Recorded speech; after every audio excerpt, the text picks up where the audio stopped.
సలిలా ఎండల కొండలలోన రాళ్ళ రప్పల్లోన సలిలా ఎండల కొండలలోన రాళ్ళ రప్పల్లోన పాదయాత్ర చేస్తున్న స్వామి పాదాలన్నీ పగిలిపోయిన నడుస్తున్న స్వామి పాదయాత్ర చేస్తున్న స్వామి పాదాలన్నీ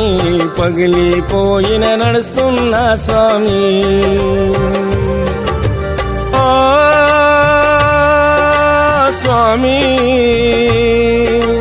రాళ్ళు తాకి వేళ్ళు పగిలిన నడుస్తూనే ఉన్నా రక్తము అడుగుల దారులు వేస్తూ రానే వస్తున్నా ఎక్కడ ఉన్నావప్పా ఇంకా కానారావప్ప